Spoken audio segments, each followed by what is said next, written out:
Good morning and thank you for joining us.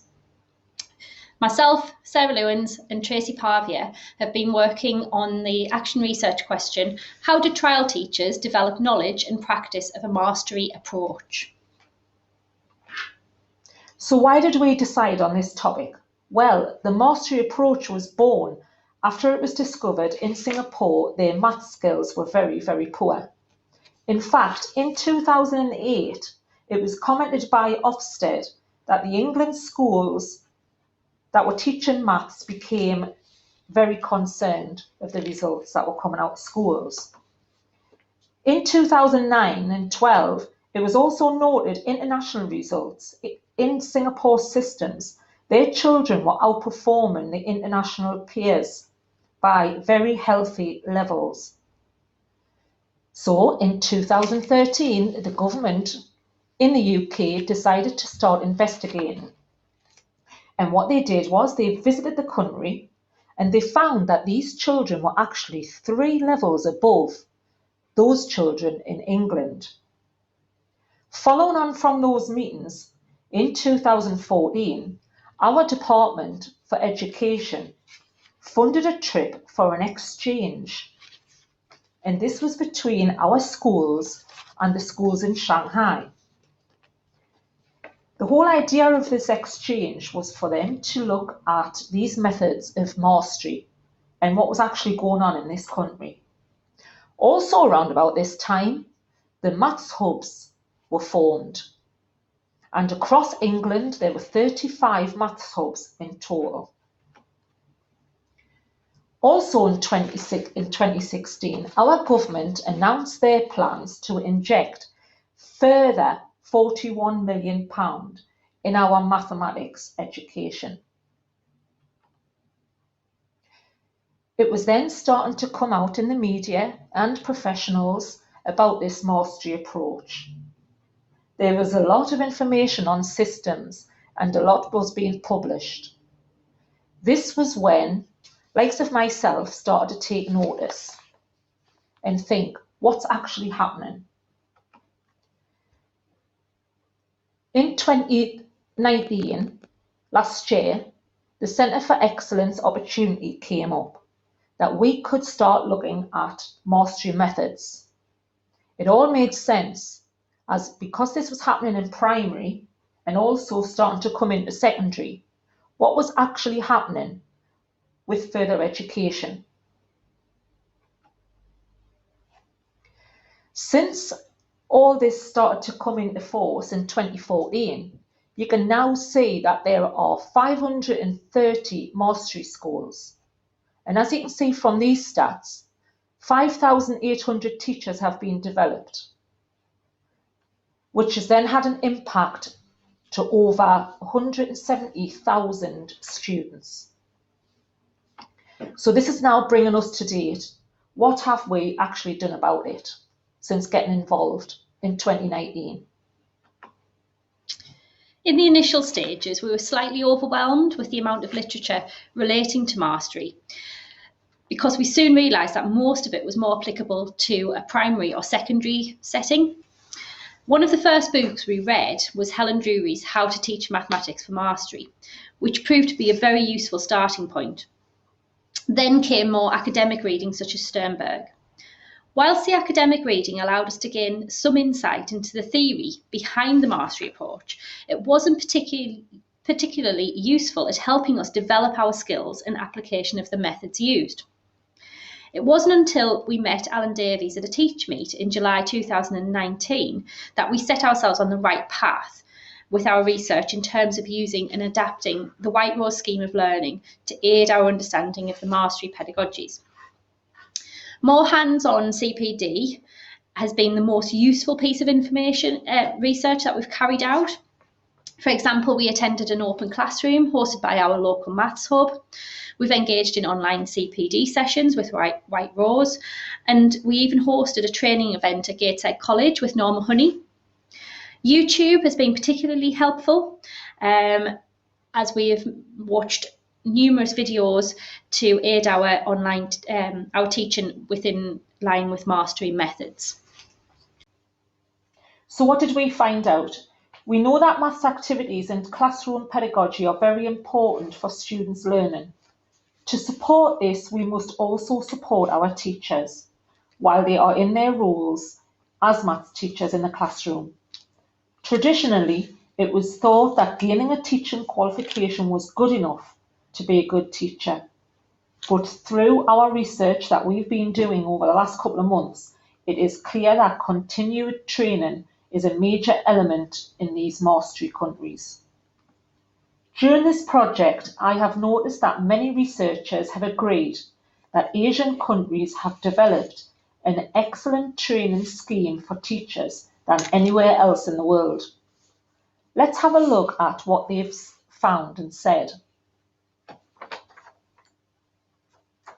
After starting their careers in school, all in-service teachers in Singapore have access to comprehensive and systematic in-service training and professional development activities at different levels. This CPD has been designed to their needs, and it is very, very personal. It's also very important to note at this point that the CPD is in particular for long service teachers, not just for those new in the profession. So since 2006, in these countries, all school teachers can apply for professional development need of 10 weeks. Also, every teacher is entitled to 100 hours of in-service training each year. Some schools actually reserve 1 hour fixed time every single week, and this includes topics such as research, using ICT, and different forms of assessment. As the topic is so wide-ranging, and through our initial research we found this out, we needed to focus our research. So under the guidance of Mark North, we identified 5 key principles, those being the learning sequence, the direct teaching input, the differentiation through method. All students were working together in the deeper understanding. Those are the 5 key principles that we identified that were important in mastery teaching in FE. We use these 5 principles to evaluate everything else against. We could then focus our data collection, our collection methods, and hopefully the outcomes. So we used 3 main methods of collecting data, those being personal reflections, lesson observations, and a student survey. Our personal reflections were very important. We used these to develop our practice and to work collaboratively as a team. They also enabled us to reflect on things that had gone well in the classroom and things that we needed to develop further. The lesson observations took 2 main forms. The first were quality observations carried out by a senior member of the college staff.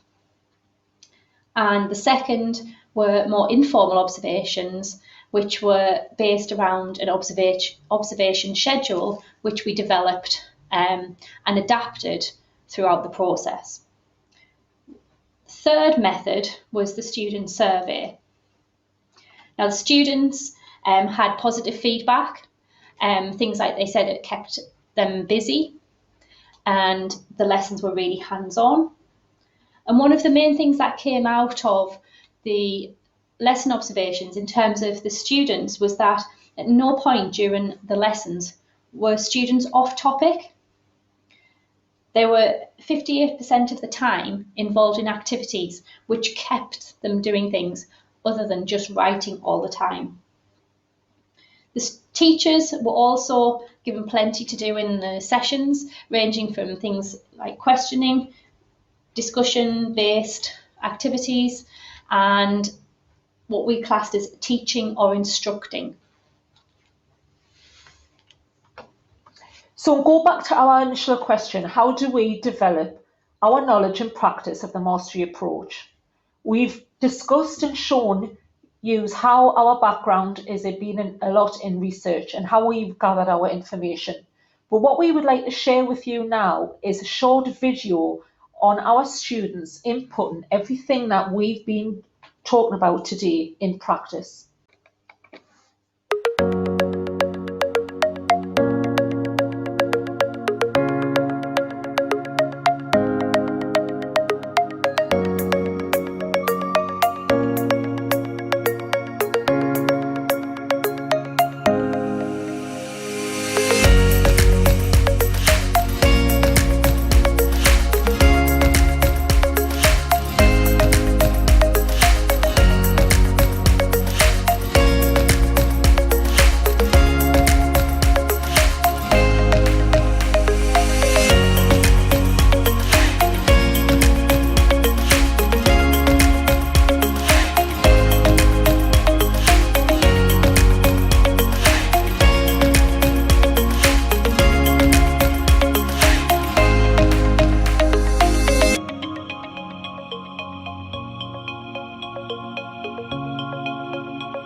So in our conclusion, we realised at the start that we didn't actually know enough about the mastery approach ourselves.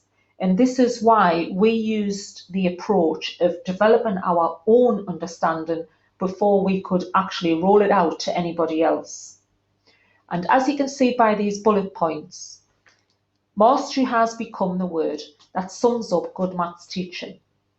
But as it says, it is really important that we develop ourselves as well as developing teachers, especially when teachers have got to make those professional judgments before they can adopt and adapt these ideas for it to work well with themselves, their school and their students.